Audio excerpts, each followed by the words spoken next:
Perfecto, pues buenos días y buenas tardes. Soy Marc Vendrell, director académico de las áreas de inteligencia y geopolítica del ISA Institute. El título de esta masterclass es Resucitando a Sun Tzu, el arte de la guerra en el siglo XXI. Si conoces al enemigo y te conoces a ti mismo, no deberás temer el resultado de 100 batallas, que es una máxima milenaria de Sun Tzu que sigue teniendo plena vigencia en el siglo XXI, donde los conflictos son cada vez más complejos, multidominio e híbridos. La masterclass Resucitando Sun Tzu, el arte de la guerra en el siglo XXI, ofrece una visión actualizada del pensamiento estratégico del clásico militar aplicado a los entornos contemporáneos de seguridad y defensa. De la mano de un coronel del Ejército de Tierra, uno de los mayores expertos en estrategia que hay en España, con experiencia en organismos nacionales e internacionales, se analizarán los aprendizajes del pasado con los retos del presente. Para poder analizar todo ello, hoy me acompaña el coronel José Luis Calvo Albero, coronel de infantería del Estado Mayor, profesor de estrategia e historia militar en la Escuela de Guerra del Ejército de Tierra. El coronel ha ejercido como director de la División de Coordinación y Estudios en la Secretaría General de Política de Defensa. Ha trabajado en el Estado Mayor Militar de la Unión Europea en Bruselas y en el Estado Mayor Conjunto en Madrid. También ha sido docente en la USA Emmy Ward College y actualmente es profesor en la Universidad de Granada. Miembro también del Grupo de Estudios en Seguridad Internacional, GESI, y académico correspondiente en la Academia de las Ciencias y las Artes Militares. Y como es esta ocasión, colabora con LISA Institute para analizar temáticas relacionadas con nuestro máster de analista internacional y geopolítico y con el máster de analista estratégico y prospectivo. Coronel, bienvenido, es un placer estar hablando hoy contigo. Muchas gracias, igualmente es un placer. Informaros que ya tenemos inscripciones abiertas en este máster, en el máster profesional de analista internacional y geopolítico, que es 100% online, de 9 meses de duración, y, como he dicho también, de nuestro máster de analista estratégico y prospectivo. El objetivo de estos másters online, con doble titulación universitaria, es preparar analistas internacionales y analistas estratégicos que cubran esta creciente demanda por parte de empresas e instituciones públicas. Vamos a empezar la masterclass por una pregunta pues quizás más genérica y luego ya iremos profundizando y desgranando. La primera pregunta para empezar, coronel, es ¿qué idea o experiencia concreta te hizo volver a Sun Tzu como una guía útil para entender el mundo actual? Pues la verdad es que yo llegué a Sun Tzu a través de Liddell Hart, ¿no? Cuando era joven, pues estudié mucho la Segunda Guerra Mundial y Liddell Hart pues, fue uno de los primeros pensadores que empezaron a mencionar a Sun Tzu, ¿no? Además, el modelo que él proponía estratégico pues, era muy similar al de Sun Tzu, ¿no? Sin embargo, sí que es verdad que Sun Tzu, donde cogió verdadera popularidad, fue a raíz de la Guerra de Vietnam, ¿no? Porque, bueno, a través de Mao y a través del general Giap, el jefe de las fuerzas norvietnamitas, pues realmente ellos muchas veces dijeron, yo utilizo los principios de Sun Tzu, lo cual era relativamente cierto, ¿no? Había veces que utilizaban los de Sun Tzu, otras veces utilizaban principios más clausewitzianos. Pero sí que es verdad que hicieron mucha publicidad de Sun Tzu y Sun Tzu, con el motivo de la derrota norteamericana, se puso muy de moda. Sí que es verdad que luego bajó un poco esa popularidad, pero lo recuperamos ya en los años 90, principios de los 2000, cuando empezó a hablarse de nuevos modelos estratégicos, como el conflicto asimétrico, que después evolucionaría en la guerra híbrida, ¿no? Que eran modelos que realmente no buscaban el enfrentamiento militar como tal, sino que buscaban medios más económicos para que una potencia relativamente, o un grupo relativamente débil, fuese capaz de enfrentarse a alguien más fuerte, ¿no? Entonces, dejaban un poco de lado lo militar y se centraban en aspectos de influencia, utilización de la información, ciberataques, cuando ya el ciberespacio se generalizó, todo este tipo de acciones de influencia que no son puramente militares, pero que tienen mucho impacto, pueden tener mucho impacto estratégico actuando sobre sociedades concretas, ¿no? Entonces, aunque Sun Tzu nunca ha pasado de moda realmente desde que se empezó a traducir en Europa hace siglo y pico, pues realmente hubo dos momentos estelares para él, ¿no? Uno fue la guerra de Vietnam y otro fue los años 90, cuando se empieza a hablar de conflicto asimétrico y actualmente cuando se habla de guerra híbrida, ¿no? Porque realmente la justificación del conflicto asimétrico y la guerra híbrida pues va un poco en la línea de lo que proponía Sun Tzu, es decir, utilizar lo militar en lo mínimo y utilizar otros elementos que no son militares de forma más extensa para evitarte el coste y la incertidumbre de la guerra. Perfecto, que además lo estamos viendo eso mucho últimamente. Cuando explicas a Sun Tzu hoy, ¿qué es lo primero que intentas desprogramar de la cabeza del público para que lo entienda desde el minuto uno? Porque estamos hablando de un pensamiento estratégico milenario ya, ¿no? Entonces hay que trasladarlo a la actualidad. Efectivamente, la primera advertencia, y eso vale para cualquier pensador militar, ¿no? La primera advertencia es que en realidad cada pensador, cada teórico de la estrategia es un producto de su tiempo, ¿no? Y Sun Tzu no es una excepción, aunque sí que es verdad que Sun Tzu escribió su libro. Bueno, en realidad no sabemos muy bien si existió alguien llamado Sun Tzu y si ese alguien llamado Sun Tzu escribió el libro, ¿no? Pero sí que es verdad que los que escribieron el arte de la guerra fue en la época de los reinos combatientes hace 2500 años, ¿no? Pero sin embargo se mantiene bastante actual y sigue siendo un éxito de ventas, ¿no?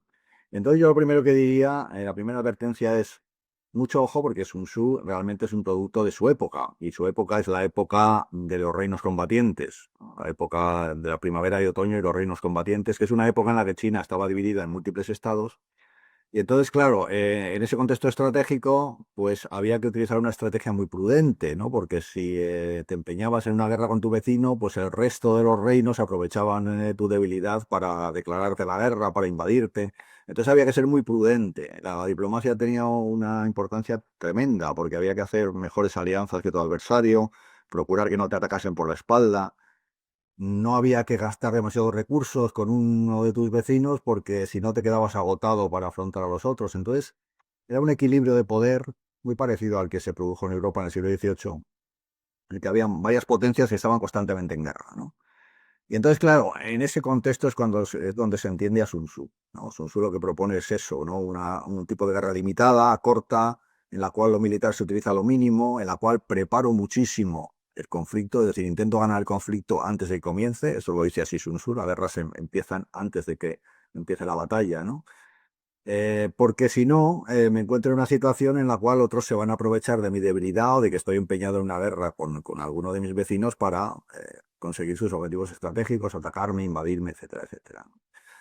Entonces, claro, esto es universal, ha pasado muchas veces en la historia, pero no es un modelo completo. Es decir, al final la época de los reinos combatientes termina pues con lo que llaman el Napoleón chino, ¿no? Con Shi Huangdi, el primer emperador, que era el rey de Qin, que al final organiza un ejército inmenso de cientos de miles de combatientes y acaba derrotando a todos los demás reinos, imponiéndose por la fuerza y unificando China. Lo mismo que el siglo XVIII, que es una época muy parecida, pues acaba con una Francia revolucionaria que moviliza a todo el país para la guerra, Napoleón y un tipo de guerra totalmente diferente, ¿no? Masiva. Entonces hay que ser precavido, porque ese modelo es muy adecuado para determinados escenarios, para determinados momentos históricos, pero no es siempre aplicable a todos los casos, como ninguna teoría lo es. Clausewitz ni Idelhart, ni ningún gran pensador tiene una teoría que sea absolutamente aplicable a cualquier caso bélico. Pero sí que es verdad que todos ellos aportan ideas y aportan modelos y teorías que son útiles, ¿no? Para gestionar lo que te vas a encontrar tú. Pero nunca hay que deslumbrarse porque al final todos son hijos de su tiempo y Sun Tzu no es la excepción, es hijo de su tiempo y él describe un modelo que era muy adecuado para su tiempo, pero que en otras circunstancias puede que no sea tan adecuado. Hay que complementarlo con otros teóricos. Totalmente. Al final, teóricos, grandes teóricos como Alfred Mahan o Mackinder, ¿no? También son víctimas de su tiempo.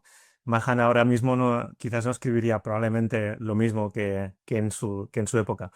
Creo que al final aquí hay que sacar lo que más útil nos puede ser de ese autor e intentar aplicar a la actualidad, que es lo complicado, ¿no? Me consta que hay algunos analistas internacionales que están ahora en la charla, que ya trabajan en este ámbito. Si tuviera, coronel, que resumir esta charla sobre Sun Tzu en una sola idea práctica que sirviera para un analista, ¿cuál sería esta idea práctica? Yo me quedaría, hay varias, ¿no? Pero yo me quedaría con una, que es que la guerra es algo costoso y es algo incierto. Es decir, en el momento que tienes una guerra, aunque tengas superioridad, aunque seas una gran potencia enfrentándote contra alguien aparentemente irrelevante, siempre corres un riesgo, el resultado es siempre incierto y siempre va a haber un coste económico, un coste en vidas, un coste político. Entonces, lo que Sun Tzu propone, y eso es perfectamente aplicable prácticamente a cualquier conflicto, es que eso hay que prepararlo. Es decir, para intentar disipar la incertidumbre, para intentar reducir al máximo el coste, en primer lugar tienes que pensar que primero bien si vale la pena hacer la guerra, pero si vas a ella tienes que preparar. Sun Tzu es el gran teórico de la preparación, es decir, prepara la guerra antes de la batalla, ¿no? Ten una idea muy clara de lo que está pasando, conócete a ti mismo y conoce a tu enemigo, conoce el problema, ¿no? Eh, espía a tu enemigo, conoce bien a tu enemigo, qué es lo que está haciendo, qué es lo que pretende. Ponte en una posición mejor que él cuando empiecen las hostilidades. No te empeñes demasiado en objetivos secundarios. Ten claro lo que vas a obtener. Es decir, prepara. Prepara al final es planifica, ¿no? Es decir, los militares pues nos dedicamos en gran parte al planeamiento y eso sigue siendo plenamente vigente. Yo recuerdo a Eisenhower que tenía poco que ver con Sun Tzu, tenía un modelo que era totalmente diferente, pero él decía algo así como el plan no es nada, el planeamiento lo es todo. Es decir, al final, que es lo mismo que decía Sun Tzu, es decir, el plan es simplemente una solución para un problema que me encuentro, que puedo tener que cambiar al día siguiente, pero el planeamiento es ese proceso de análisis que me permite comprender qué es lo que está ocurriendo, cuál es el problema que me enfrento, qué es lo que pretende el adversario que tengo al otro lado de la colina y qué es lo que puedo hacer. Entonces, planear, sí, te va sacando planes, pero eso no es lo importante. Lo importante es que eso te va dando un conocimiento y al final esa es la gran proposición de Sun Tzu, ¿no? El conocimiento. Sé consciente de dónde te estás metiendo, ¿no? De cuál es el problema, de qué es lo que puedes hacer tú, qué es lo que puede hacer tu enemigo.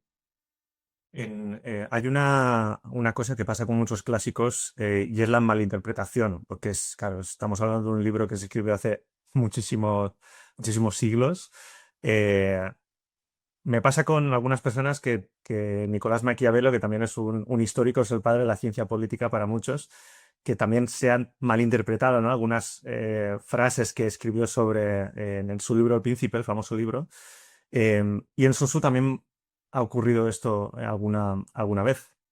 Eh, ¿Qué principio destacarías de su libro, del arte de la guerra, que crees que más se malinterpreta en debates contemporáneos?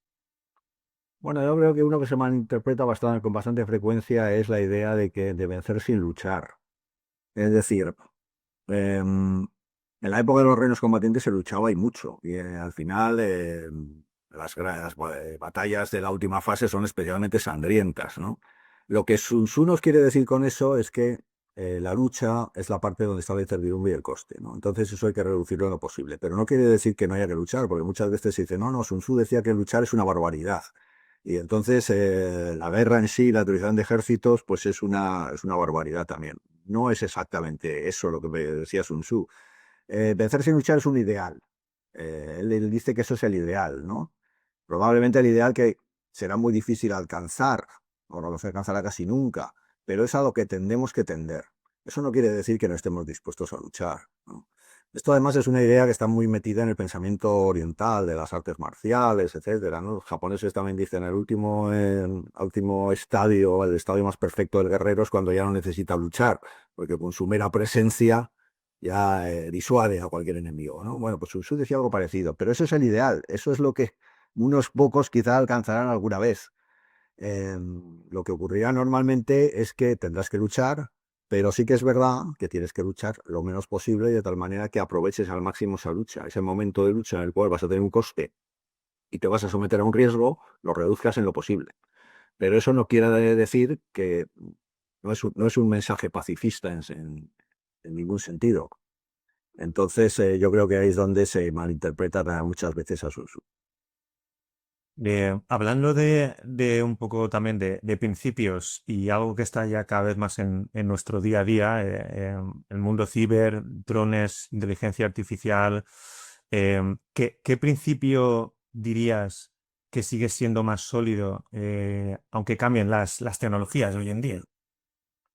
Bueno, yo creo que el principio más sólido y además encaja bastante con lo que nos proporcionan las últimas tecnologías. El principio más básico de Sun Tzu es el del conocimiento, es decir, la fuerza procede del conocimiento, de un conocimiento honesto de lo que tú puedes hacer y de un conocimiento imparcial y analítico de lo que puede hacer el enemigo y también de las circunstancias en las que el conflicto se desarrolla, ¿no? Pues no es lo mismo una guerra en el interior que una guerra en la costa, no es lo mismo una guerra en una época de escasez que una época de riqueza, eh, o estar rodeado de múltiples potenciales enemigos que no tener apenas enemigos, ¿no? Entonces, el conocimiento es la base de la victoria. Y yo creo que eso hoy en día es todavía más válido porque tenemos más herramientas para conseguir ese conocimiento. En realidad, en la época de Sun Tzu, pues bueno, había que improvisar bastante y había que adivinar bastante lo que estaba ocurriendo porque era muy raro tener una información completa de lo que hacía el enemigo, ¿no? Sin embargo, hoy en día, pues hay campos de batalla en las cuales, en Ucrania ahora mismo, ¿no? Pues no se mueve nada porque se ve todo, ¿no? Entonces, ese principio está especialmente vigente, ¿no? El conocer, el saber lo que está ocurriendo es esencial. Y eso también nos lleva a la contrapartida, a lo contrario, ¿no? Es decir, si lo esencial es conocer y comprender la situación, también es esencial que no la conozca el enemigo. Y entonces ahí viene el segundo principio que yo diría que es el del principio de engaño, ¿no? El principio de hacer que el enemigo decida mal porque no sabe lo que está pasando. Entonces, esas son las dos caras de ese mismo principio. El conocimiento es la base de la victoria, entonces intenta tenerlo tú e intenta impedir que el enemigo lo tenga. El concepto de defección estratégica también es famoso aquí. Nosotros en uno de nuestros másters en el de inteligencia se habla mucho de que el analista evite sesgos, porque al final eh, nuestro propio sesgo puede producir un análisis erróneo y si intentamos evitar al máximo estos sesgos y estas subjetividades como humanos que somos, ¿no? Se pueden producir análisis más certeros. Sun Tzu insiste en conocer al enemigo y conocerse a uno mismo. En el análisis estratégico moderno, ¿cómo operacionalizas eso sin caer en estos sesgos? Bueno, hay que reconocer que no es fácil, ¿eh? Porque, y además cada vez está siendo más difícil, desgraciadamente, ¿no? Es decir, todos tenemos eso. Y de una manera o de otra, todos se manifiestan en nuestros análisis, la manera en que analizamos un problema. Em, Lo que pasa es que hay una cierta teoría, más en el periodismo que en el análisis estratégico, ¿no? De que al final, como todo el mundo, todos tenemos sesgos, es tontería resistirse a ellos. Y entonces tú tienes que hacer el análisis con tu sesgo, ya habrá otro analista que lo hará con el suyo, y al final, pues el que decide tendrá diferentes visiones de un mismo problema, ¿no? Yo estoy totalmente de acuerdo con eso, perdón, totalmente en desacuerdo con eso, ¿no? No sé si en el periodismo eso funcionará, pero desde luego en el análisis estratégico no funciona. Es decir, si tú analizas con sesgo, tu análisis se envenena de tal manera que se invalida. Entonces tienes que resistirte a ello. Eh, Sabiendo que de todas maneras, al final algo de tu sesgo estará reflejado en el producto que le ofrezcas a tu jefe para que decida, ¿no? Eso va a ser inevitable, pero tienes que resistirte para intentar que al menos no caer en el error de no intentar decir o analizar lo que está ocurriendo, sino lo que a ti te gustaría que estuviese ocurriendo. Esto es un problema en el análisis estratégico, porque cada vez más nos encontramos con analistas partidarios, ¿no? Es decir, ahora mismo en la guerra de Ucrania y Rusia, pues tienes partidarios de Ucrania, partidarios de Rusia, partidarios de Palestina y partidarios de Israel.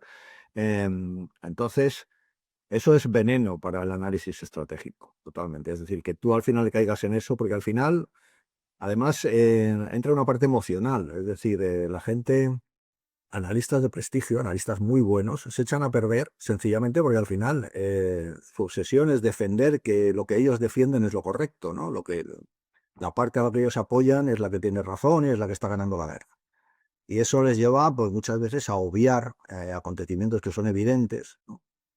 Puedes estar a favor de Ucrania, pero tienes que reconocer que Ucrania pues, lo está pasando muy mal y tiene muchos problemas en el frente. Puedes estar a favor de Rusia, pero tienes que reconocer que Rusia ha sufrido unas bajas terribles, ¿no?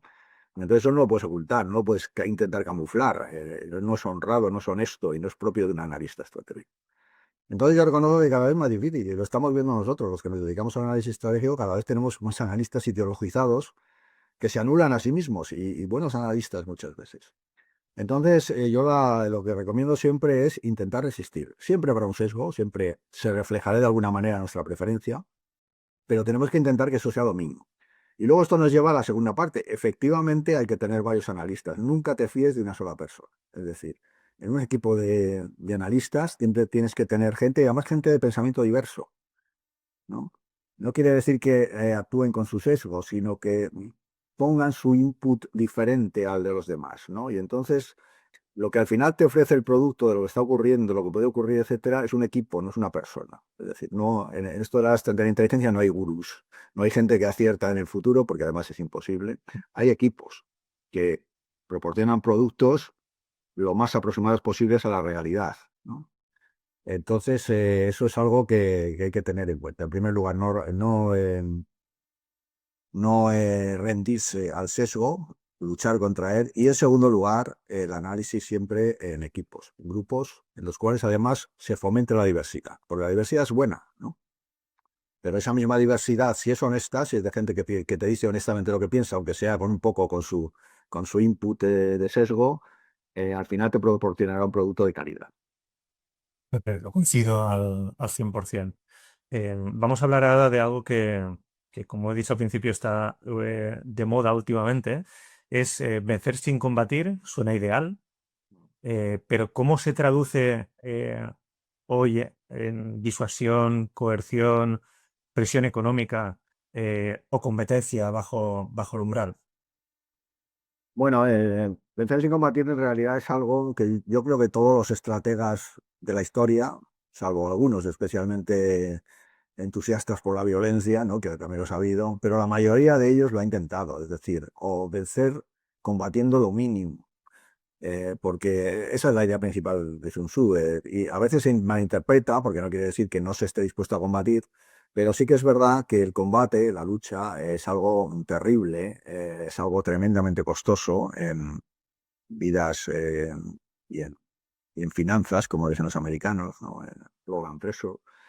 Y es algo que hay que intentar reducir y además hay que intentar sacar el máximo beneficio de lo mínimo, de la mínima utilización posible. Es decir, cuando emplees la fuerza, cuando realmente vayas al combate, cuando realmente vayas a la confrontación con el enemigo, intenta que sea corta, pero que sea decisiva, ¿no? Que lo que hagas ahí sea realmente decisivo.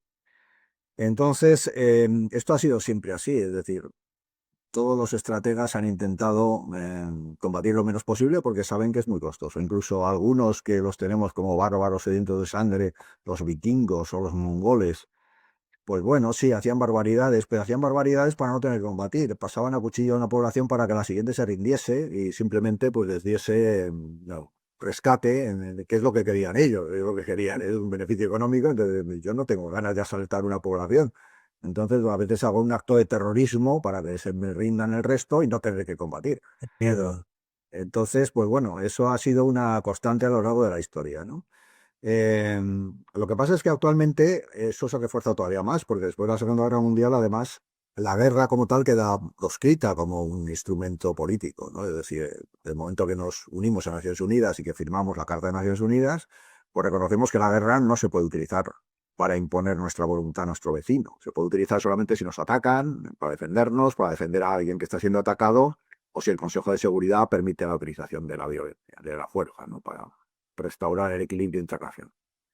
Entonces, todavía más se van buscando medios que permitan conseguir objetivos estratégicos sin combatir, ¿no? Y efectivamente, pues aparece el concepto de disuasión, de que mucho ojo, porque si me ataca yo soy fuerte y puedo responder y vas a tener más costes que beneficios. Y aparecen pues todos los elementos, todos los instrumentos no letales que cada vez pues se ponen más de moda, ¿no? Actualmente este modelo de utilizar al mínimo la fuerza militar parece que de alguna manera no es que esté llegando a su fin, pero estamos entrando en otra fase en la cual ya hay más alegría a la hora de utilizar la fuerza de nuevo, ¿no? Lo cual no es nada bueno. Es decir, este modelo de disuasión, de distensión, de diplomacia, incluso de amenazas híbridas, porque al final no son letales o normalmente no son letales, también pueden serlo, ¿no? Pero son menos letales que lo que es el combate convencional. pues parece que está un poco dando paso a una utilización cada vez más abierta de la juerga. Entonces, bueno, pues hoy en día todo esto, esta idea se traduce en que es preferible, en general es preferible utilizar todos estos instrumentos que además actualmente están muy perfeccionados, que ir al combate abierto, aunque ya digo que en estos últimos años la cosa parece que está cambiando un poco, ¿no? En este sentido iba, por ejemplo, la famosa conferencia del general Gerasimov, el jefe de Estado Mayor General ruso, creo que fue en 2012, 2013, en la Academia de las Ciencias de Moscú, de las ciencias militares, cuando dijo, ahora estamos en una situación en la cual utilizando instrumentos que no son los propiamente militares, que se refería al ciberespacio, a la desinformación, etcétera, podemos conseguir objetivos estratégicos simplemente utilizando eso, ¿no? Que es un cambio de lo habitual. Lo habitual es que esos instrumentos se utilizasen en apoyo a las operaciones militares, pero Gerasimov lo que te dice, no, no, ahora mismo incluso utilizando solo eso, que no es letal, que no es fuerza militar, que es solamente influencia, podemos conseguir objetivos estratégicos, ¿no? Entonces, en ese sentido, va lo de vencer sin luchar, porque en realidad todo el mundo intenta ganar luchando lo mínimo, salvo casos en los cuales te acabas metiendo en un atolladero en el que no te queda más remedio que luchar, ¿no? Lo que pasó en la Primera Guerra Mundial, que al final no puedo venderle una derrota a mi pueblo, pues al final sigue manteniendo la guerra 4 años. El ataque ruso contra Ucrania, pues mantengo la guerra porque no puedo parar la guerra porque supondría un coste político que no puedo asumir, ¿no? Pero Putin hubiera preferido conquistar o someter a Ucrania en 4 días, evidentemente. No tenía ningún interés en hacer 4 años de guerra, ¿no? Entonces, hoy en día tenemos muchas más herramientas que en tiempos de Sun Tzu para hacer este tipo de estrategia que permite influir, conseguir objetivos estratégicos sin ir directamente a la lucha. Aunque ya digo que en los últimos años parece que esto está cambiando y está tomando un tono más preocupante de recuperación de lo que es la guerra convencional. Sí, de hecho, en una conversación que tuve hace meses con uno de nuestros profesores, el coronel José Bontijas, hablamos de que hace mucho tiempo ya que los líderes políticos aumentan la tensión, sobre todo desde la guerra de Ucrania, y prácticamente nadie habla de rebajar la tensión. Y ahora que se ha aumentado ya no hay miedo de decir, pues bueno, vamos a invadir este país que nos pertenece o pues bueno, derrocar en este caso fue un dictador en prácticamente solo una noche con la fuerza militar. Entonces es totalmente verdad que la línea esa se está superando ya, ¿no? Hay una pregunta de una persona aquí en el chat que es muy buena, entonces, Coronel, voy a hacértela si te parece bien. Es, hablando de los sesgos, ¿dónde se podría definir la línea entre el sesgo personal y la permeabilidad de la experiencia en un análisis? Entre el sesgo personal y la personalidad de la experiencia. Pues vamos a ver. El sesgo existe. Lo que pasa es que no te puede llevar a ignorar los hechos. Es decir, tú puedes interpretar los hechos. Hay dos, esto ocurre también en el periodismo, ¿no? Es decir, en primer lugar, tú tienes que dar constancia de lo que está ocurriendo, ¿no? Hay una ofensiva y la ofensiva se ha producido, yo qué sé, una ofensiva de Ucrania sobre Rusia, ¿no?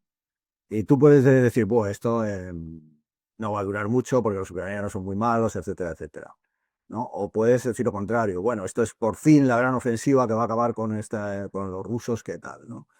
Em, pero primero tienes que decir que es una ofensiva y luego tienes que ser capaz de definir los aspectos objetivos, ¿no? ¿Qué significa esa ofensiva? ¿Es en un frente secundario? ¿Es en un frente principal? Em, ¿Se trata de una operación en la que participan una gran cantidad de tropas o no? ¿Cuál es el objetivo? ¿Cuál es la evolución? Sabemos si hay reservas, hemos localizado reservas, en fin, los datos objetivos, ¿no? Y luego ya puedes hacer tu juicio. Ahora bien, si los datos objetivos has sido capaz de analizarlos, normalmente tu juicio variará muy poco, ¿no? Variará muy poco la interpretación de la realidad. Entonces, pues ahí está, en mi opinión, la línea, ¿no? La línea roja. Es decir, tú tienes que analizar los hechos, reconocer los hechos y después interpretarlos, pero una vez que los has analizado en todo su contexto y en toda su amplitud. Y entonces, pues bueno, ahí está la realidad. Es muy difícil decirlo de todas maneras, ¿no? Tiene que haber una cierta intención de honradez, ¿no? De proporcionar lo que dicen los americanos, your best advice, ¿no? Es tu mejor asesoramiento. Y tu mejor asesoramiento es siempre un asesoramiento honesto, ¿no? Es decir, ha ocurrido esto. Mire, yo creo que esto no va a tener tanta importancia como dicen, pero ha ocurrido esto, ¿no? Esa es la clave.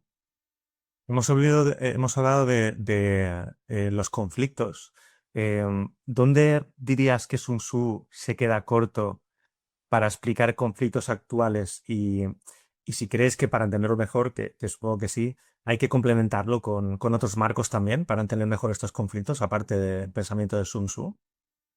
Sí, hombre, en realidad creo que he dicho algo parecido al principio.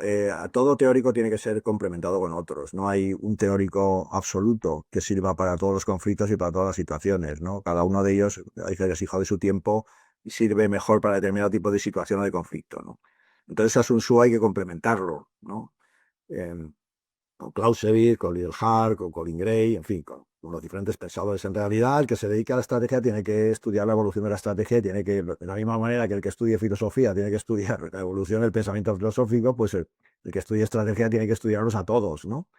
Porque realmente todos se complementan unos a otros. Si vamos a aspectos más específicos, ¿en qué se queda corto Sun Tzu? Pues, por ejemplo, se queda un poco corto en logística, aunque sí que es verdad que la menciona, así como Clausewitz apenas menciona la logística. Sun Tzu sí que dice algo de que, bueno, de los ejércitos hay que abastecerlos y que si se traen los abastecimientos de muy lejos, pues eso puede provocar grandes hambrunas porque llegan tarde, porque se esquilma la población civil, en fin, menciona algo del problema logístico, ¿no? Pero no lo trata demasiado en profundidad. Y era un problema grande, porque en la época de los reinos combatientes se llegaron a movilizar ejércitos de decenas de miles y al final de cientos de miles de combatientes. Entonces, la logística debe ser un problema bastante grande, ¿no? Pero no lo menciona mucho. Y hay otro que también tampoco menciona, que es la tecnología, es decir, y eso no lo menciona en absoluto, ¿no? La importancia de la tecnología, la importancia de desarrollar sistemas, tecnologías, productos, armas que te den una ventaja en el campo de batalla. Y no es que me puede decir, hombre, es que en su época la tecnología avanzaba muy despacio, pero no es exactamente así, ¿no?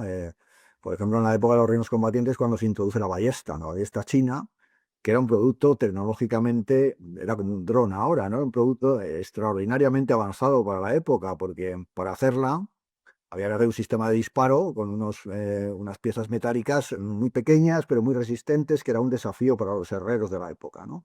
Los bárbaros nómadas estuvieron siglos intentando copiar esos mecanismos de disparo de las ballestas chinas y no lo consiguieron porque no tenían la tecnología de forja del hierro y del acero necesaria, ¿no? Eh, los asedios, por ejemplo, requerían maquinaria. Y los asedios al principio Sun Tzu dice que mejor no asediar nada porque eso te lleva mucho tiempo. Pero sí que es verdad que según la guerra, las guerras de la época de los reinos combatientes avanzan, cada vez hay más necesidad de hacer asedios porque hay que tomar fortalezas que impiden el acceso a zonas vitales de los reinos enemigos, ¿no? Y claro, eso obliga a desarrollar todo un sistema de armas de asedio que eran tremendamente avanzadas por la época. Y al final el que desarrolla eso, que es el reino de Qin, que es el que lo desarrolla más, es el que al final gana las guerras, porque podía asediar y tomar ciudades con relativa facilidad. Entonces es algo que Sun Tzu, por lo que sea, porque quizás el arte de la guerra, que yo no creo que sea obra sobre Sun Tzu, probablemente es obra de una escuela de pensadores estratégicos que toman a Sun Tzu como su personaje de referencia, se escribió más bien al principio de ese periodo en el cual pues esa parte de la guerra de asedio, etcétera, pues no tenía tanta importancia, ¿no? Pero es curioso que no lo mencione porque sí que tenía la tecnología importancia. En aquella época no se llamaría tecnología, se llamaría habilidad para construir máquinas o herrería o trabajo del hierro, fundición, pero no lo menciona, ¿no? Y sin embargo fue un aspecto decisivo al final en la guerra. Pero bueno, yo me quedo con la idea general de que siempre hay que complementar a un teórico con otros, ¿no? A Sun Tzu hay que complementarle primero con Clausewitz, ¿no? Porque algunos lo ven como el contrario, ¿no? Clausewitz es el no, no, hay que ir a la guerra y ahí hay que ir al punto más fuerte, donde está la masa del enemigo, ir contra ella y destruirla. Porque al final, si la destruyes pronto, aunque tengas muchas bajas, vas a hacer que la guerra sea corta y eso es lo mejor, ¿no? Entonces hay que complementarlos a los dos, pero todo teórico necesita ser complementado con otro. Y después en aspectos específicos, pues me quedaría con este aspecto de la tecnología que realmente no lo utiliza y sí que tuvo su importancia en su época. Hemos hablado de un concepto de guerra híbrida que para aquellos que no lo hayan estudiado, la guerra híbrida es un nuevo tipo de enfrentamiento, ¿no? Que combina estrategias tradicionales que estamos viendo ahora en Ucrania, que pensábamos que ya no iban a volver, con tácticas no convencionales, ¿no? Como desinformación, ciberataques, etcétera. ¿Qué aprendizajes sunsunianos o de Sun Tzu es más aplicables en esta guerra híbrida? Desinformación, sabotaje, presión social también.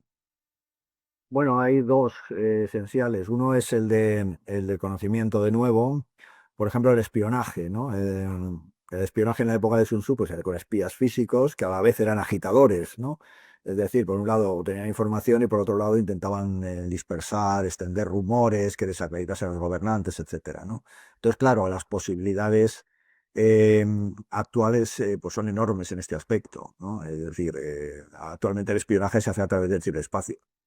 Ya espías físicos todavía quedan, pero cada vez menos, ¿no?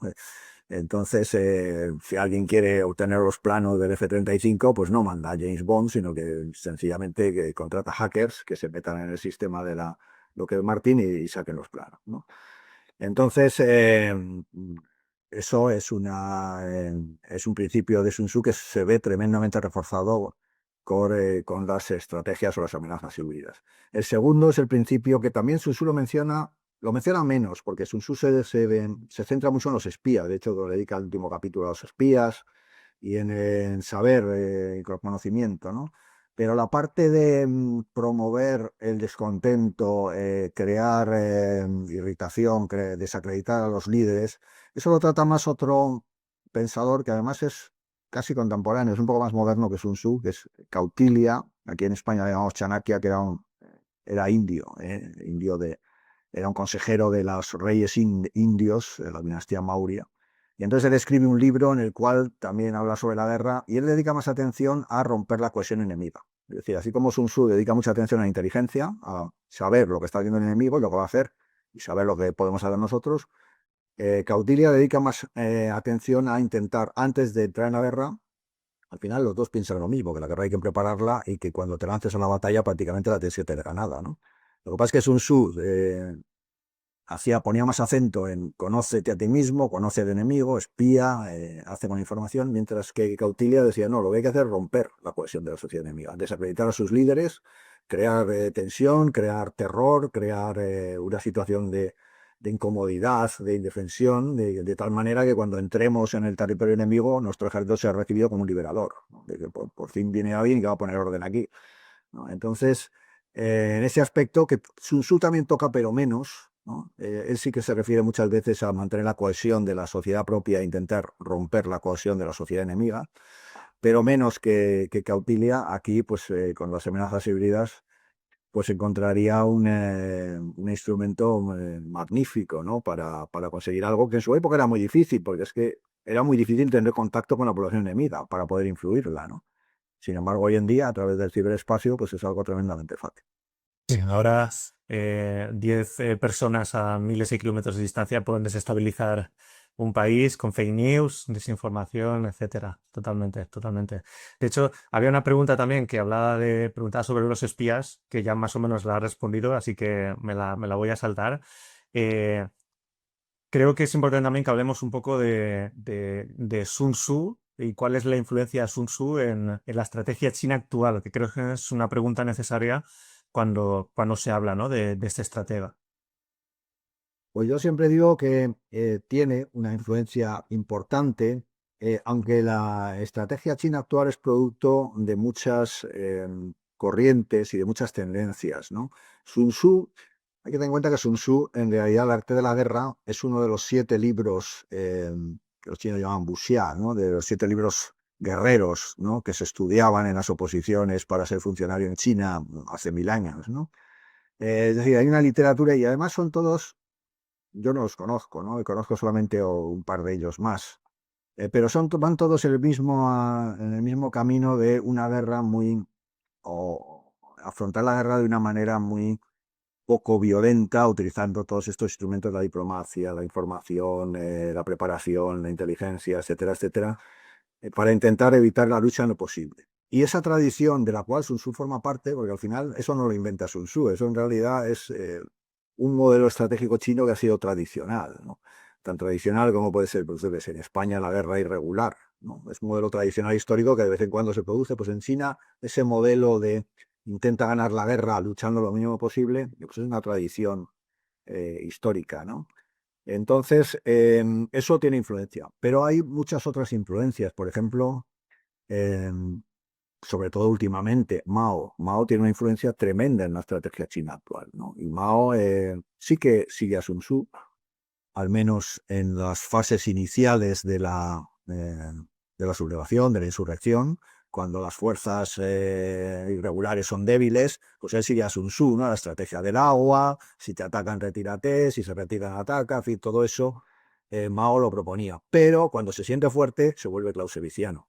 Es decir, al final la guerra civil china Mao la gana en batallas convencionales, batallas de cerco, con ejércitos y cuerpos de ejército que maniobran, ¿no? Es decir, eso también tiene mucha influencia. Y eso tiene mucha influencia en un libro que escribieron en 1999 dos coroneles chinos, que se llama La guerra sin restricciones, ya que sé que está quedando un poco antiguo, pero es una especie de mezcla entre lo que llamaríamos la guerra híbrida hoy en día y la guerra revolucionaria de Mao. Al final lo que viene a decir es que en la guerra se usa todo. Es decir, eso de que las fuerzas armadas es lo que son los que hacen la guerra, no, la guerra lo hace toda la nación.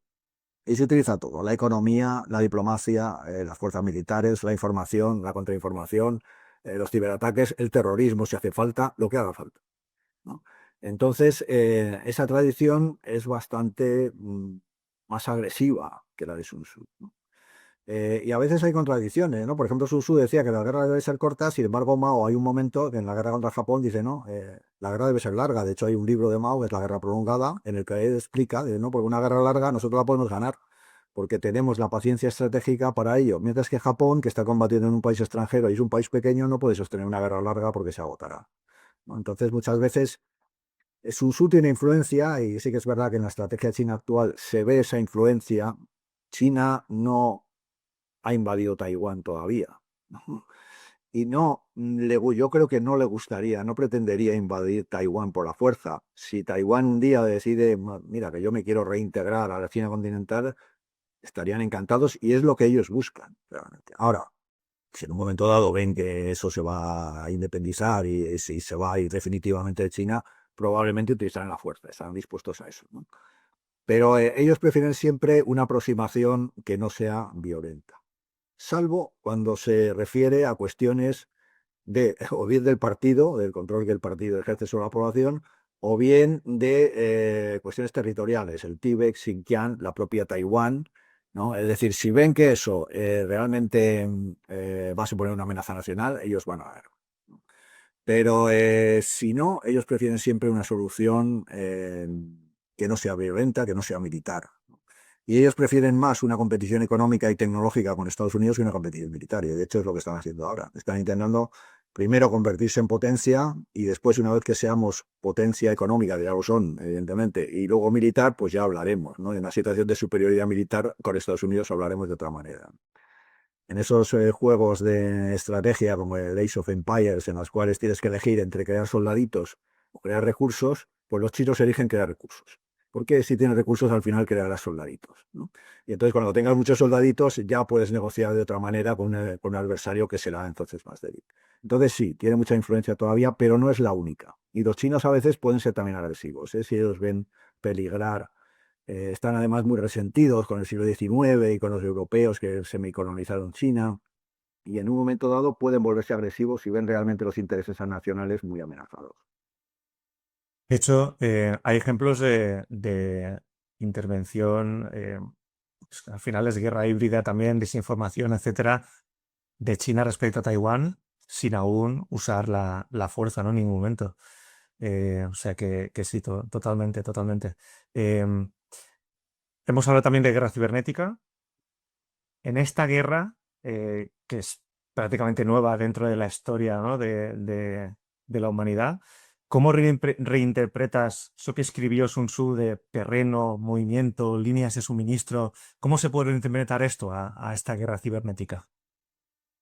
Sí, hombre, hay un cierto riesgo de intentar equiparar un ámbito, una dimensión virtual como es el ciberespacio a otra física, ¿no?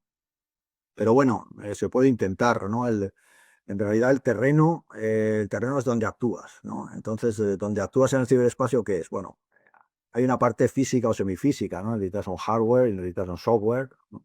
Pero realmente el terreno en el que actúas realmente es la mente del adversario y del ciudadano propio, ¿no? Es el entorno cognitivo que llamamos en España, ¿no? En realidad donde actúas es sobre la mente de las personas, o bien difundiendo información, o bien difundiendo desinformación, o bien creando estados de opinión, o bien haciendo acciones que causan semiterroristas, ¿no? Ciberataques, etcétera, que causan una sensación de inquietud, de descrédito, de falta de control, etcétera, ¿no? Eso se podría asimilar al terreno. En ese terreno juegas, ¿no? Necesitas una infraestructura, lógicamente, pero en realidad juegas en el terreno de las mentes, el terreno de las percepciones, en el terreno de la información, ¿no? Em, el movimiento de los militares decimos que el movimiento en operaciones es algo que haces para situarte en una posición de ventaja respecto al adversario. Entonces, ¿qué es lo que haces en el ciberespacio para situarte en una posición de ventaja? Bueno, pues las acciones que llevas a cabo para obtener una ventaja estratégica, sea bien para una acción de espionaje, para hacerte una información clasificada, o bien una acción de desinformación para sembrar incertidumbre entre la población del adversario, o bien una acción de incitación a salir a las calles para manifestarse la población adversaria contra el gobierno, etcétera, etcétera, pues eso sería el movimiento, ¿no? Esas acciones se podrían hacer la equivalencia con operaciones militares en las que buscas un objetivo, ¿no? Desestabilizar, obtener información, desacreditar al adversario, ¿no? Entonces, se puede equiparar hasta cierta medida, ¿no? Líneas de suministro. Hombre, aquí también hay una parte física, ¿no? Porque efectivamente al final necesitas un hardware que esté mantenido, que funcione, un software que esté actualizado, pero sobre todo lo que necesitas en cuanto a logística, ¿cuál es la principal logística, aparte de el consumo eléctrico, etcétera, etcétera, que necesitas para moverte en el ciberespacio? La principal logística es el conocimiento. Es decir, necesitas gente que sea capaz de meterse en el ciberespacio, que conozca el ciberespacio, que conozca el software, hardware y que pueda operar en ese ciberespacio y que tenga ese conocimiento, ¿no? Al final, lo más difícil, el mayor problema que tenemos, por ejemplo, en el mando del ciberespacio en España no es comprar ordenadores o comprar el software de última generación, sino tener gente que sea capaz de manejarlo, ¿no? Y al final ese es el recurso crítico, la gente, ¿no? No la gente, sino el conocimiento, es decir, gente preparada, gente con un conocimiento para ser capaz de introducirse en un espacio virtual y llevar a cabo esas operaciones que te dan ventaja.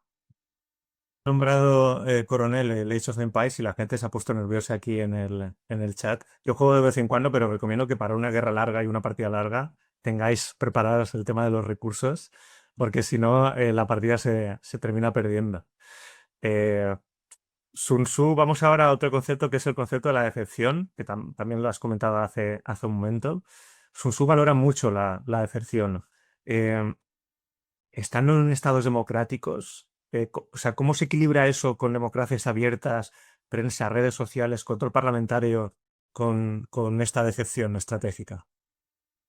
Bueno, la verdad es que en las Fuerzas Armadas sí que se está extendiendo la idea de que la decepción clásica, ¿no? La decepción de ocultarle al enemigo lo que estás haciendo y hacerle creer que vas a hacer otra cosa, es cada vez más difícil, por lo menos desde el punto de vista militar, porque tenemos este campo de batalla sensorizado en el cual se ve todo, y es muy difícil conseguirla con lo que está ocurriendo en Ucrania, tanto en Rusia, para Rusia como para Ucrania. Es muy difícil conseguir la concentración que necesitas para lanzar una ofensiva, por ejemplo, porque automáticamente esa concentración se detecta y en cuanto se detecta, pues se bate y la ofensiva se convierte en imposible. Ahora bien, yo creo que todavía es posible conseguir cierto grado de decepción o conseguir la decepción de otras maneras, ¿no? Incluso en el campo de batalla, que se ve todo, al final lo que tienes que hacer es concentrar quizá no tanto fuerzas, como medios que cieguen al adversario, ¿no? Es decir, al final guerra electrónica, ¿no? Las ofensivas en Ucrania han tenido éxito cuando se ha hecho una concentración tal de guerra electrónica que no volaba ni un dron. Con lo cual llega un momento que el enemigo se queda ciego y aunque se quede ciego unas horas es suficiente para que tú puedas lanzar la acción. Pero más interesante que esto es que puedes hacer decepción de otras maneras, ¿no? Y una que se está haciendo mucho últimamente es la decepción por saturación. Decepción por saturación es repetir algo hasta que se convierta en habitual, repetir normalmente una finta, es decir, repetir un amago de ataque tantas veces que se convierte en habitual y cuando se produce el ataque de verdad, el enemigo le pilla desprevenido. Es lo que hicieron, por ejemplo, los árabes, especialmente Egipto, en la guerra de Yom Kippur. Estaban constantemente haciendo amagos de ofensiva sobre el canal de Suez, pero que en un momento dado fue la verdadera. Yo creo que también lo está haciendo China en Taiwán. China está haciendo cada vez más maniobras en Taiwán, utilizando cada vez más fuerzas y simulando cada vez más el aislamiento de la isla y la invasión. Y quizás algún día se haga de verdad. Lo que pasa es que los taiwaneses, si tienen unas maniobras de esas cada 2 meses, pues llegará un momento que dirán, pues mira, bajas la guardia, ¿no? Y entonces, bueno, esa decepción por saturación se puede conseguir todavía, sencillamente repitiendo hasta que el otro se canse y cuando se canse es cuando lanzas la verdad. Esa es una manera. Luego hay otra manera que también se está haciendo. Es decir, vamos a ver, normalmente hacíamos que la decepción actuase sobre el que toma la decisión, ¿no? Para que tome mal o no sepa qué hacer. Y si la hacemos sobre eh, el que está debajo del que toma la decisión, pero del cual, de quien el que toma la decisión depende, y si la hacemos sobre la población.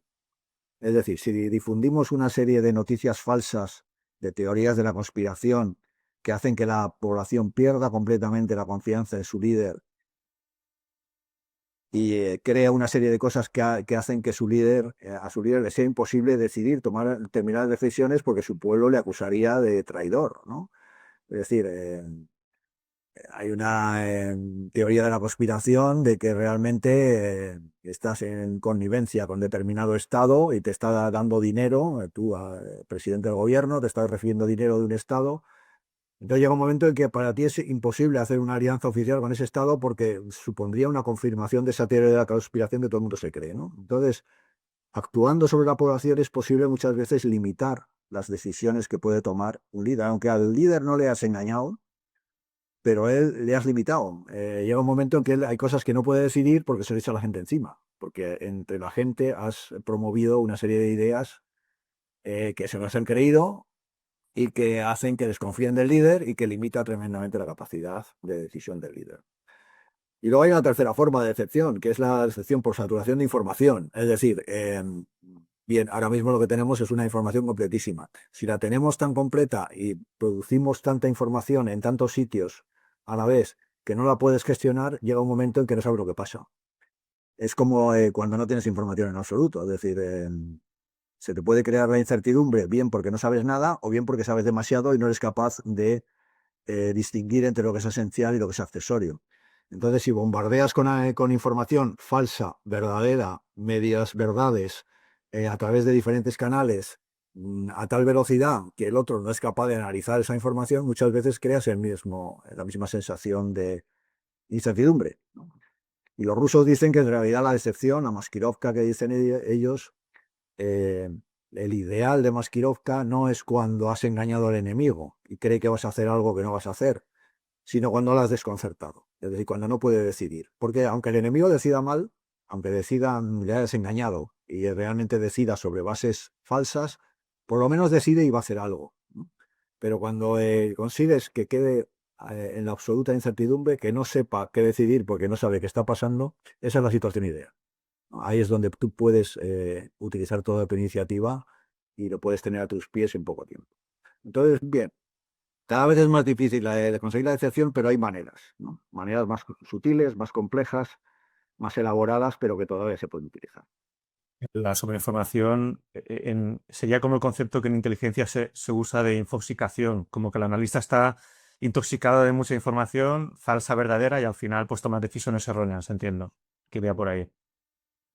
Perfecto. Pues vamos con las dos últimas preguntas. Antes de pasar a las dos últimas preguntas, coronel, han comentado, si puedes decir por aquí algunos libros esenciales para aquellos que quieran estudiar pensamiento estratégico o autores, ¿no? Indispensables que creas que sería positivo que la gente que nos ve ahora mismo pues leyera, estudiara o investigara.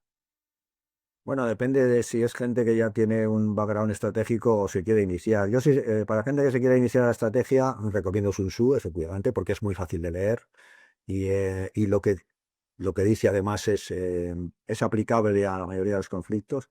Recomiendo a Lee Har, que va mucho en la línea de Sun Tzu, pero también es muy fácil de leer. Es Estrategia de la aproximación indirecta. Em, y luego hay un libro que ya se está quedando un poco anticuado, pero que explica muy bien la evolución de lo que es la estrategia, sobre todo la estrategia occidental, no tanto la oriental, ¿no? Que es creador de la estrategia moderna, en Makers of Modern Strategy de Peter Paret. Es un tocho, son 700 páginas, pero también es fácil de leer. Entonces, yo recomendaría esos autores. Guerras más modernas, hay uno que es El auge de las guerras híbridas, que yo también recomiendo, es de 2006 y habla todavía de guerras híbridas, pero ya introduce la importancia de la información en la guerra moderna. El auge de las guerras híbridas, que es ¿cómo se llama? Es de un teniente coronel de los marines, junto con que ahora no recuerdo, pero que ahora no recuerdo el nombre, pero se llama El auge de las guerras híbridas. Y está escrito con el general Mattis, el que luego fue secretario de Defensa con la primera administración Trump. Es un libro de 2006. Sí, ahora mi compañera lo buscará y lo pondrá en el chat. Sí, sí. No sé, se me ha ido de la cabeza. Perfecto. Efectivamente. También recomiendo leer La guerra sin restricciones, que es un libro del año 99, se puede encontrar en internet, Los coroneles. de dos coroneles chinos, que tampoco recuerdo el nombre, en este caso es más difícil, Sí. ¿no? Que también se queda un poco antiguo, pero sí que nos dice mucho sobre lo que es la estrategia china, que también es importante, ¿no? Entonces, bueno, yo con eso, con esas lecturas, pues ya estaría bien, ¿no? Y luego, en realidad, hay que leer autores, ¿no? Pero luego, sobre todo, para un analista estratégico, lo esencial es saber lo que pasa. Y saber lo que pasa no se sabe leyendo a gente que opina sobre lo que pasa. Se acaba sabiendo verificando datos, ¿de acuerdo? Es decir, leyendo información, viendo cuál es la evolución, leyendo a gente que opina, pero leyendo siempre a varios, no a los de mi cuerda, ¿no? Entonces, pues bueno, no interesa andar al día de cómo evoluciona el mundo y cómo evoluciona la conflictividad. Perfecto, pues muchas gracias por las recomendaciones. Vamos ahora ya a las dos últimas preguntas. Desde una perspectiva europea, porque hemos hablado de la perspectiva china, pero desde una perspectiva europea, ¿cuál dirías que es el error estratégico más frecuente, ¿no? Teniendo siempre en la cabeza a Sun Tzu, subestimar la voluntad del adversario, sobreestimar las capacidades propias, que a veces puede pasar esto, por supuesto, o confundir objetivos con medios, ¿no? O cualquier otro que creas que puede ser un error estratégico. Bueno, hablando de Europa, quizás nuestro error estratégico es que nos subestimamos a nosotros mismos, ¿no? Los europeos últimamente nos hemos vuelto muy de lamentos, ¿no? De, ay, qué débil es Europa, qué poco podemos hacer. En realidad no es tanto así. Es decir, Europa, si todos estuviéramos juntos, seríamos, vamos, somos sin ninguna duda la tercera potencia económica del mundo. Tecnológicamente no estamos tan atrasados como se dice, e incluso militarmente tenemos unas capacidades bastante respetables. El problema de Europa es que está muy fragmentada. Entonces, eh, sí, tenemos capacidades militares, pero es muy difícil, a no ser en el marco de la OTAN, utilizarlo de una manera integrada, de una manera conjunta. Con lo cual, pues claro, cualquier adversario que utilice una estrategia de ir batiendo, de separarnos e ir batiendo después uno a uno, pues lo tiene muy fácil, ¿no? La típica estrategia de líneas interiores, que es lo que intenta hacer Putin, ¿no? Ha intentado, bueno, pues que en estos países que gane un gobierno favorable a mis intereses, se fragmento la Unión Europea, y como no pueden actuar de manera conjunta, después ya yo iré actuando sobre cada uno de ellos. Es lo que también intenta hacer Trump. Él no quiere tratar con la Unión Europea o no quiere tratar con grupos de países, él quiere tratar con cada país en particular y utilizar su superioridad para el que se rinda, ¿no? Entonces, tendemos a subestimarnos y a llorar un poco. Y además los españoles también somos bastante de lamentos en ese aspecto, ¿no?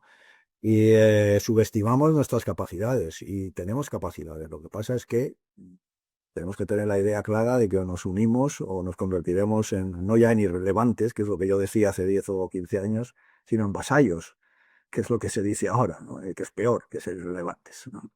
Entonces, bueno, pues ese es uno de los mayores problemas que tiene Europa.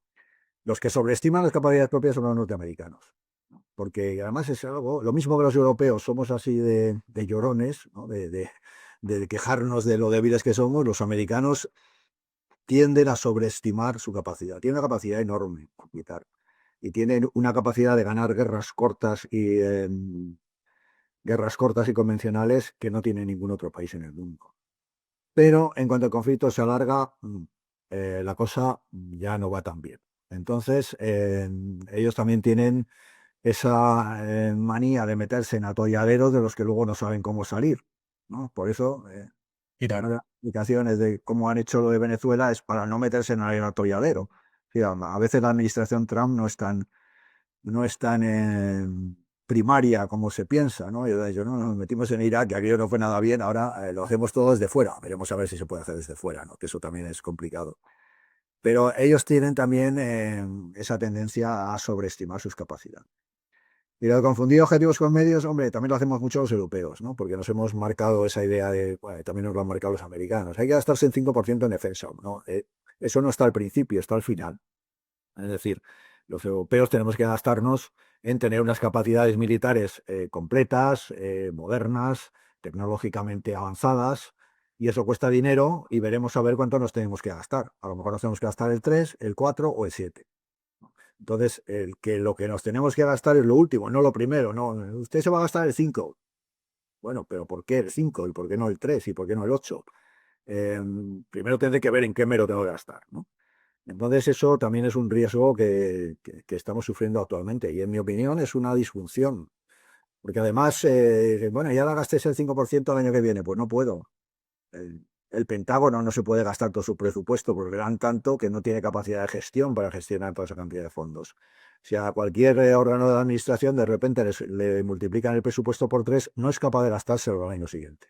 Eso tiene que ser una cuestión planificada de qué necesito, qué me tengo que gastar, cómo me lo gasto, con qué plazos. No hay simplemente, a gastar el 5% y en lo que sea, ¿no? Pues no.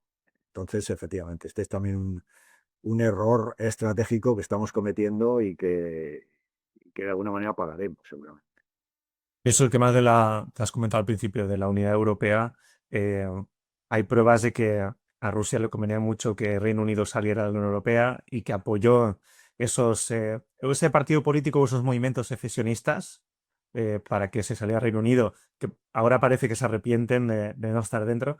Y luego, en la misma estrategia sobrenacional, que esto es público, habla de Estados Unidos, habla de que pues, busca 3 o 4 países europeos eh, para que hagan, pues se hablaba de Italia, ¿no? De un Brexit también, creo que Polonia, República Checa.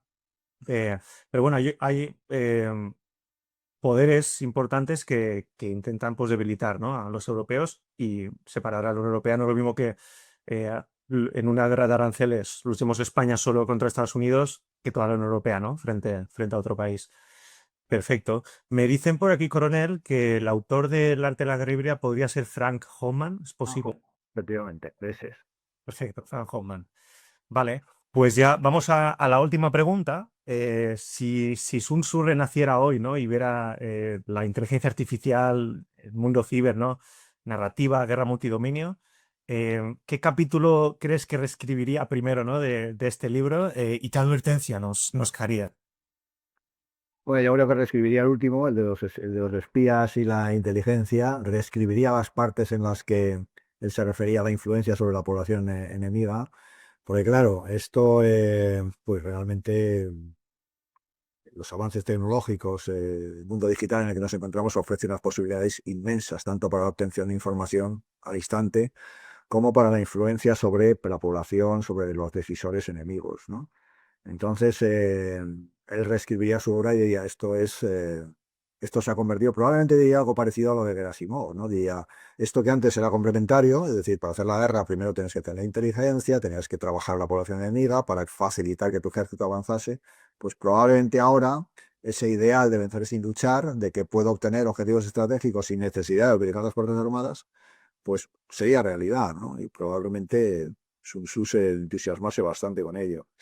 ¿Qué advertencia nos haría? Hombre, nos haría la advertencia de que vigila tu retaguardia, ¿no? Es decir, porque puedes perder la guerra antes de que tus ejércitos entren, vean siquiera al ejército enemigo, ¿no?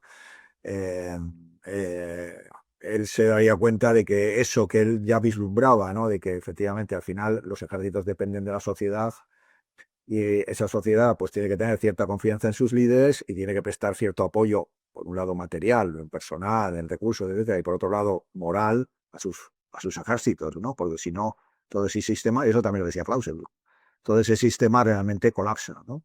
Entonces, de la posibilidad de que eso colapse, que en la época de Sun Tzu era, no es que fuera remota, pero no era fácil que eso ocurriese, pues él se daría cuenta de que ahora efectivamente ya no es un choque tanto militar, sigue siéndolo, ¿no? Sigue siendo un choque militar, pero a veces lo militar no es lo más importante, ¿no? Sino lo más importante es lo que tienes detrás.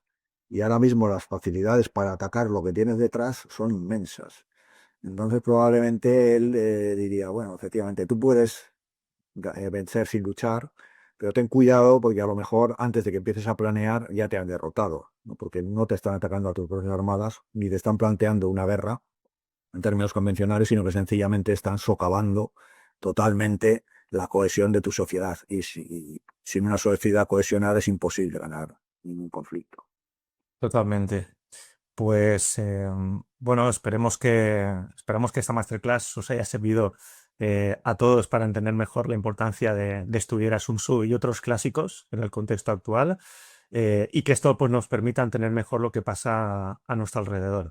Muchas gracias, por supuesto, Coronel, por participar en esta masterclass, que sin duda, y coincido con los comentarios, ha sido excelente. Muchas gracias, ha sido un placer. Sin más, hasta aquí esta masterclass de hoy. Si os ha resultado útil o habéis aprendido algo nuevo, no olvidéis en compartir este contenido con vuestros contactos, amigos, compañeros de trabajo, ya que es la mejor forma para demostrarnos que estas masterclass os encajan y que os gustan, ¿no? Estos profesores y expertos que os traemos cada semana. Muchas gracias a todos. Gracias, Coronel, otra vez. Cuidaos mucho y hasta pronto.